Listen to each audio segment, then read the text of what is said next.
Coach will get us started, and then we'll open it up for questions. All right.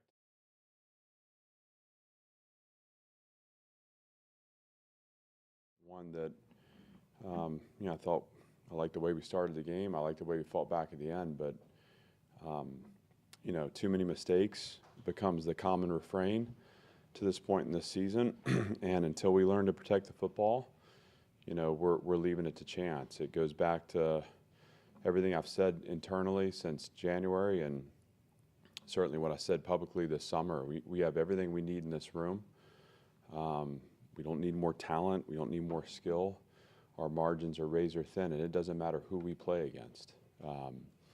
That is the state of the program. And there's a lot of exciting things that we see happening on the field. There's flashes of really explosive play and some young players that are coming on, but this is about winning. It's about not deferring success. It's about playing better, and we got to play better. So until we capture those margins, until we clean up our game, we're going to, again, leave the game to chance, the outcome to chance, and it comes down to how the opponent plays. UNLV was able to capitalize on our mistakes and come away with a well-earned victory. Obviously, we shift attention this week to Kentucky, which is, I've said in the past, I got a ton of respect for Coach Stoops and his program. I think in so many ways, as I accepted this position, I looked at the build he undertook at Kentucky and saw a lot of parallels. Really admired the way he developed that program over time and now has established sustained success. And so they're a great model for that in the league. I think he's also supplemented his roster effectively in the transfer portal, and they're a really good team. And as we turn the page and we get our focus set on Kentucky and playing our best this weekend, it's important that internally that we don't spend time forecasting. We're 2-2. All our goals are out in front of us. We have better results awaiting us if we train and decide to play better football. And it's certainly a year ago we sat and we were at this moment 3-1, and we ended up playing poorly in 5 consecutive league games. And we know at this moment that we have to be beyond that. Our performance will be our focus this weekend, and we need to collect and capture the margins that we need to win in to have a chance to win at home against a league opponent. We are banged up, and so that's another part of the challenge. But that's kind of as we enter this midseason stretch to be expected here 4 games in. Christian James will be out this week, but he had a minor setback after the trip to Wake Forest. Assuming he progresses the way we think that he'll progress this week, there's a chance that he could be available for us next week. We're hopeful for that. Want to see progress there. Savion Riley is questionable, still dealing with upper body injury, hasn't been able to return to practice yet. DeRicky Wright, questionable, still battling an ankle injury. He's been such a warrior the last 2 weeks, had to play a ton of snaps. We got so much respect for him. And unfortunately, this is going to be something that persists up until we have a chance to rest it. B.J. Anderson's probable. He was able to practice today, no issues. Gunnar Hansen's probable. He was limited today, but is feeling better. Had a slight injury in the game on Saturday, was able to return. Grayson Morgan is questionable, wasn't able to practice today. We're going to give it a go tomorrow and see where he is. If he can get some work in by Thursday, I would expect him to be able to go on Saturday. Just dealing with a back issue that's nothing major, but nagging enough to have kept him out today. C.J. Taylor, who was banged up in the game on Saturday, is probable, was able to get work in today. Junior Azebu is doubtful for the weekend, and then Jalen Mahoney questionable too. He wasn't able to finish the game, and he did not practice today, though I think he's feeling better, and I'm hopeful to see him back doing something tomorrow and maybe in full participation Thursday. We have to see how he responds. So that's going to require a number of guys to prepare as though they're the starters, and gives us a chance to showcase our depth and for people to have opportunities to carve out roles for themselves. So we're excited about that, and looking forward to the challenge of the week, and looking forward to being back at home and playing against Kentucky. So with that, I'm happy to open up for questions.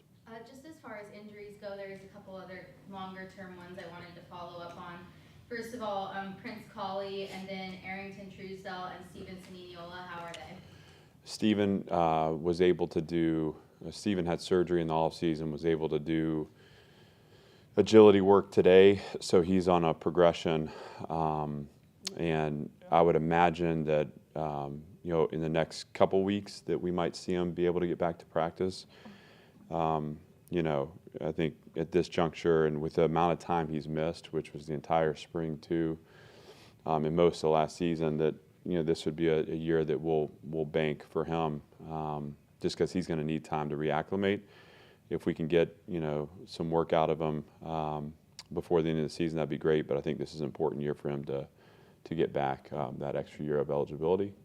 Arrington Truesdell has been dealing with the back, still not responding in a way that allows him to be out with us. He's still obviously with the team and training, just not out at practice.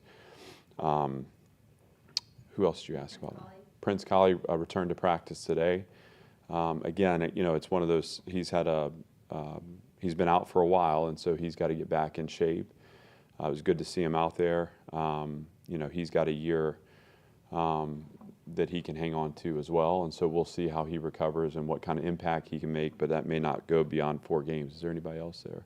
Those were the 3 that. Okay. Yep. Last year's game against Kentucky was such a program-defining win. What are some of the things that you really focused on last year that you can bring back on Saturday? Well, I was really sick, and I don't know if that means that I need to get sick again. No, it really, I really appreciate the question. I think in so many ways, I would say rather than program defining, I would just maybe correct and say it was a great, it was a great win for last season, and it was a win that I thought on the back end of some really challenging losses showed the value in persistence, and again, the reward for a group of guys that, and I said this through tears after the game, but that stayed in the fight, stayed in the fire. Each week we called them into more, and we grew to a point where we were able to earn really an ugly win on the road. If you remember, as we're on the conversation around ball security, that game started out in our first possession with a fumble, and our defense came out, held Kentucky to a field goal, and it just was a kind of a slugfest where we lost the lead late. We were able to come back and get it, and I just think that's the level of resiliency we want this program to be defined by. We have improved players this year, and we have, I think, way more potential to be explosive. Again, we can't go out and fumble the ball around and expect that we're going to come out on top. So you ask, how do we capture last year to this year? The timing of the win was different. The timing of the game was different. But to me, this is about trusting our process. I think it's very easy externally to hit a panic button, to start forecasting, what happened, in Las Vegas, and somehow that was assumed to be a win. For us internally, it's like we have a process, we have a journey, a track we're on, we're staying the course, and we're focused on cleaning up our play. And what this game can be for us is it can somehow capture the potential of this team if we're able to play better and put pressure on Kentucky. I think 2 weeks in a row, we played against teams that are good teams that, we feel like we should be in position to fight and win games. And, at Wake Forest, we weren't able to put pressure on them. We had flashes of good play, but we were never able to get back in that game. Against UNLV, we had the opportunity to win it at the end, but we weren't ready to win it. And I said it to the team afterwards. We didn't deserve to win that game. Until we respect what it takes to win. Again, we're going to be in those moments, and what's important now is ownership. And again, that starts with me, but owning the product that we're putting on the field, everyone in the program, to say, how do we make this better, and how do we get this thing back in focus to what we believe our team to be in terms of its potential. This week's an opportunity for us to do that. Being that we're playing Kentucky really is inconsequential. This is about Vanderbilt getting back on track and playing what we believe to be Vanderbilt football. You made several changes to the depth chart this week with Cedric Alexander, London Humphreys, and Trudell Berry and Grayson Morgan moving up. What decision making went into those changes? I'm staying committed to putting a depth chart out because I want to be able to do the best I can to make it reflect how we're playing right now. It's really more responsive to the way we looked last week, and kind of where those guys have been positioned here for us in practice. So outside of that, really nothing. There's no obviously as we deal with injuries and we have to shift pieces around. We want to update that and kind of keep everyone informed, but that's really how we played last week, and so we wanted it to reflect that. I know you've talked about turnovers being an issue. Do you see any common denominators in those, or anything else that's bothersome, I guess, in the way that you guys have played so far, in common denominators? Well, let's start with the turnovers. I think what we're seeing is, I talked after the Wake Forest about better decisions with the football, and that was really pointed, at quarterback play. And I want to be really clear, A.J. Swan is a very talented player, and, we're so excited to have him. And I think statistically, when you look at his numbers, he's having an impressive season. But he's still learning how to play in that position at an elite level, and he will get there. But, he's learning through experience right now, and, I think learning when to take chances and when to take sacks, honestly. And I thought against UNLV, he actually made some decisions to throw the ball away. I think he made some decisions to run the ball that kept us, in rhythm or gave us a chance for a manageable third down. I think those are signs of improvement, progress for him. And I think the next step is, getting him through that full progression, and at times getting to the ball to the running back and doing some things where we can still facilitate on-schedule play offensively so that we're not seeing so many third and fourth downs. I think we had 22 conversion downs in the game against UNLV, and that's way too many, because what happens in those snaps, those become higher pressure snaps where you're going to see different pass rushes and different coverages, and innately you're gonna force things a little more in those moments. So first and second down efficiency has been a huge focus for us, really the last 2 weeks, but certainly coming out of last weekend's game, something we're going to focus on, to be better with Kentucky. The other turnovers, we've had 2 in special teams play. Obviously we love Wes Schelling. We believe in him. Tough moment and tough place to have a bad snap. I don't see that being an issue moving forward, but our specialists have to take ownership over specialist play, and I know he's going to bounce back. Again, we believe in him, and that was unfortunate. Again, an unfortunate spot for that to happen too. The punt return we've talked about from Wake Forest. I think when you look at the touchdown in the game from Saturday on the reverse, love the design of the play. I love the fact that we're finding ways to get our freshmen the football. I love the fact that we are designing plays around Junior Sherrill and getting him involved because we know he can be a dynamic player. I also think in those moments where we're taking a chance, we need to be able to get out of the play versus a tough look. And in the end, there was a pressure look where there was an edge rusher that was basically running the course of the reverse. And I think that ball being snapped and that play being run, for as good as the design was and as great as the intent was, the minute the ball was snapped, we left it to chance that the ball was going to be secure with the reverse being executed. So there are things we could have done within that to help support the play along the way, but that's one structurally where we look back, or in terms of the design, like we need to be able to get out of those plays if we don't have the look we want. And so again, you start to talk about each individual, and we could spend a lot of time kind of breaking down each one. I think in general, there's a fundamental technical aspect to ball security where it's how you're carrying the ball in traffic. Is it high and tight? Is it exposed? Those are things we work and we train regardless, but we're going deeper in that work right now because, again, these issues have popped up. There's also, again, decisions with the ball that we're addressing and supporting to not force things or to know when to take your risks.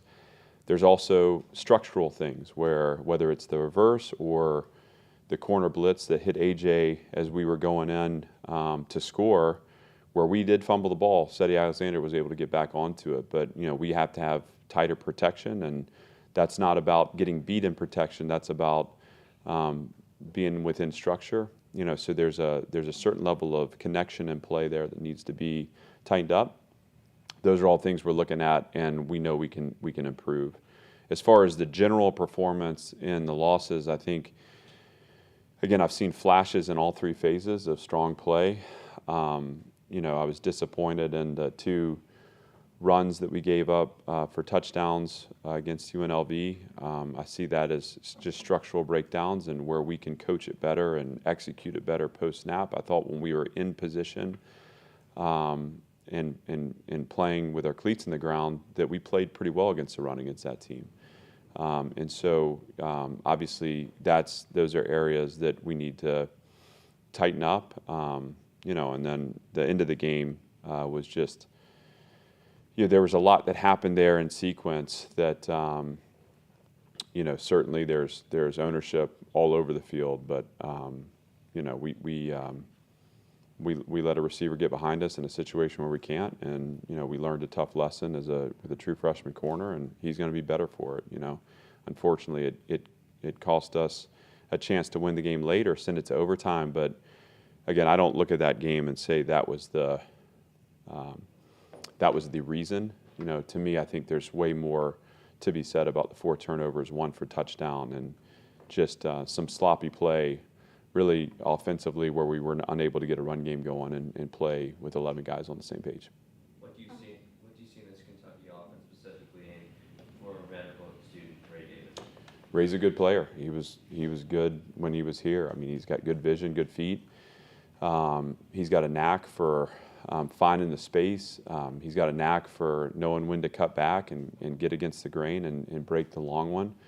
He's also a really good receiver in the pass game, and we saw that when he was here. And I see that not only are they using him as a check down option, but they're also designing catches for him in the offense, which I think is really smart because he can do that. So they have a good scheme and good players, and they've, I think, really done a nice job of solidifying their offensive line. And obviously, they were able to get a running back and a quarterback out of the portal, and those guys are playing well, and they have receiver skill.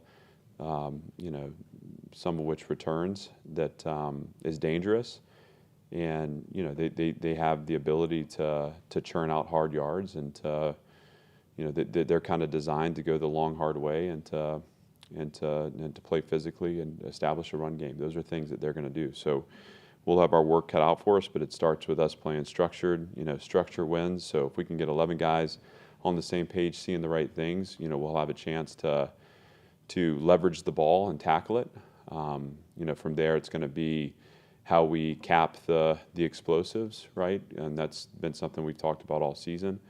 And then when they run against zones, overs, and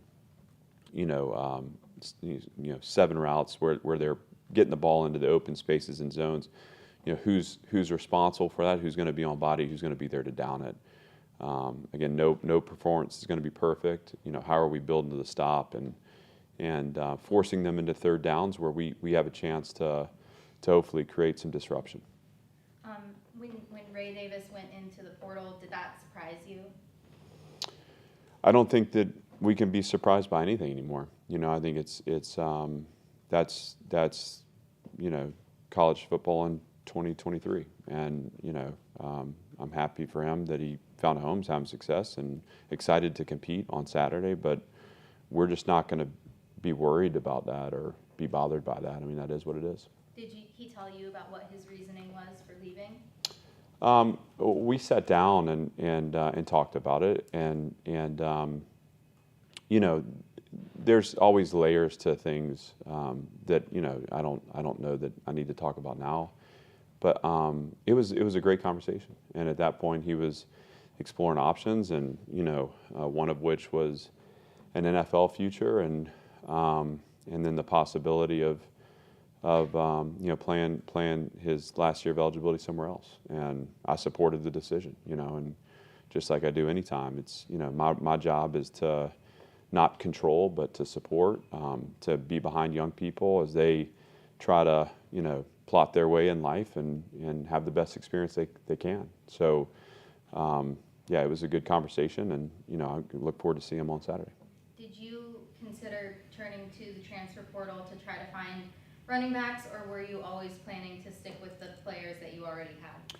Well, we stick with the players we have because that's what this program's defined by, and that's an essential part of being developmental. And I said this early on. I forget when, if it was my first press conference or the first SC Media Days, but we've never insinuated that we're going to skip steps here, that we're somehow looking to find a cheat code or a shortcut to results. We want to build the foundation first, and that is hard, and that's, again, I mean, we're dealing with the last 2 weeks some really painful things that we have to fight through and grow through, but you're also seeing a big part of my job is to hold the vision for the program, and I can see on the field the program that we've set out to build, and I wish that the world could see it, because I understand that people are impatient and they want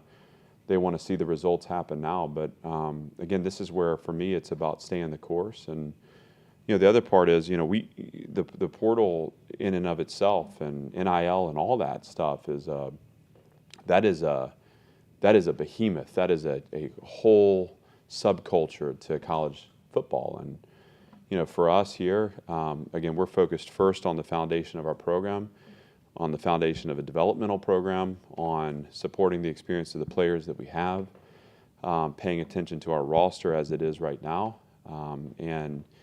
and growing and developing people through the experience. Opportunities to supplement our roster through the portal, we'll always look at that. But we also have to recognize the fact that by definition is transactional. And so, we're developing those systems and that ability to be involved where we need to, and that'll never be for us in a way that's, you're going to look up and see, half the roster in and out. I just don't think that that's sustainable here.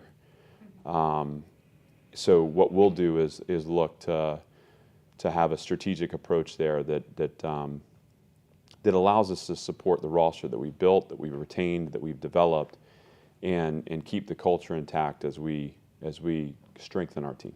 Although you had a low rate of players that transferred, there's a high number of players, not just this season but from the past 2 seasons, who transferred to another SEC school and are now on other SEC rosters. Does that hurt an extra amount when players choose to leave to go to a conference rival? No. Like I said, I don't get bothered by that at all. I think it's, look, we ultimately are in the roster transformation business. And that means we are recruiting and developing, we're retaining where we can retain, but at some point, and especially when it comes down to 6 years of eligibility, I mean, at some point you have to make room for young people that you've brought into the program. And so those decisions aren't always one way. Those are really a lot of times collaborative decisions about what the vision looks like and what the future looks like. And, again, we don't flinch with that stuff. What I hope for is anyone who's graduated from Vanderbilt, who's given of this program, I wish for them to have great success, and I support them in any way I can. And, yeah, I mean, I feel a level of connection to those guys and their experience moving forward, and I stay in touch with them. You know, so it's not something that we're worried about.